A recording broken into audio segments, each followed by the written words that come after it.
사랑하는 성도 여러분, 하나님의 평강이 가득 넘치시길 바랍니다. 오늘 우리가 함께 대할 말씀은 출애굽기 16장 11절로 12절에 있는 말씀입니다. 주님께서 모세에게 말씀하셨다. 나는 이스라엘 자손이 원망하는 소리를 들었다. 너는 그들에게 너희가 저녁이 되면 고기를 먹고 아침에는 빵을 배불리 먹을 것이다. 그렇게 될 때 너희는 나 주가 너희의 하나님임을 알게 될 것이다 하고 말하여라. 하나님의 백성은 하나님의 말씀으로 사는 백성입니다. 광야 40년 단련은 하나님과 하나님의 말씀을 신뢰하도록 훈련시키는 시간이었습니다. 오직 하나님의 말씀이라면 그것이 나의 생각과 달라도 순종하고 나의 방법과 달라도 따르며 나의 계획과 부딪혀도 행하는 백성이 되도록 하신 것입니다. 15장에서 마라의 쓴물을 단물로 바꾸실 때 어울리지 않는 말씀을 하십니다. 나의 명령에 순종하고 나의 규례를 모두 지키면 어떤 질병도 너희에게 내리지 않을 것이다. 물이 없다고, 마실 물이 없다고 불평한 것인데 말씀을 순종하라고 명령하십니다.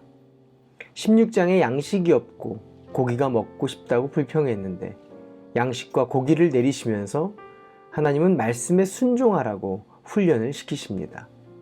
저녁에는 메추라기를 보내시고 아침에는 만나를 비처럼 내려주셨습니다.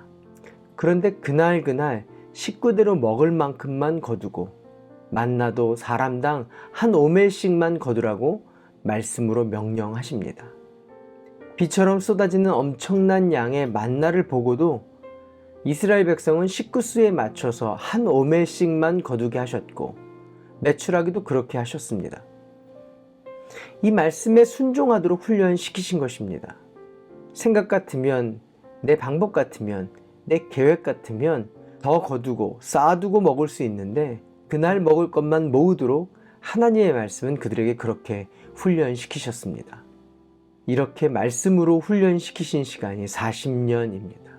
40년 말씀 순종의 시간을 광야에서 보내게 하신 것입니다. 하나님의 백성은 말씀으로 사는 백성입니다. 신명기 8장에 광야의 이 말씀 순종의 시간을 두고 모세는 이렇게 기록합니다. 8장 1절로 3절에 있는 말씀입니다. 당신들은 오늘 내가 당신들에게 명하는 모든 명령을 잘 지키십시오. 그러면 당신들이 살아서 번성할 것이며 주님께서 당신들 조상에게 약속하신 땅에 들어가서 그 땅을 차지할 것입니다. 당신들이 광야를 지나온 40년 동안 주 당신의 하나님이 당신들을 어떻게 인도하셨는지를 기억하십시오. 그렇게 오랫동안 당신들을 광야에서 머물게 하신 것은 당신들을 단련시키시고 시험하셔서 당신들이 하나님의 계명을 지키는지 안 지키는지 당신들의 마음속을 알아보려는 것이었습니다. 주님께서 당신들을 낮추시고 굶기시다가 당신들도 알지 못하고 당신들의 조상도 알지 못하는 만나를 먹이셨는데 이것은 사람이 먹는 것으로만 사는 것이 아니라 주님의 입에서 나오는 모든 말씀으로 산다는 것을 당신들에게 알려주시려는 것이었습니다. 하나님이 기대하시는 것은 성도에게 엄청난 것이나 혹은 대단한 것이 아니라 내 본성을 따라 내 이성을 따라 사는 것이 아닌 하나님의 말씀에 순종하는 것입니다.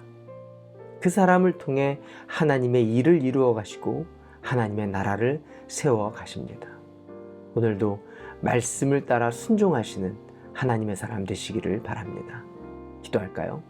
좋으신 하나님, 내 생각과 다르다 해도 말씀이 인도하시면 그리스도가 그렇게 하셨듯이 우리도 순종하는 믿음을 허락하여 주시옵소서. 예수님의 이름으로 기도합니다. 아멘. 오늘도 성령님과 동행하시는 하루 되시길 바랍니다.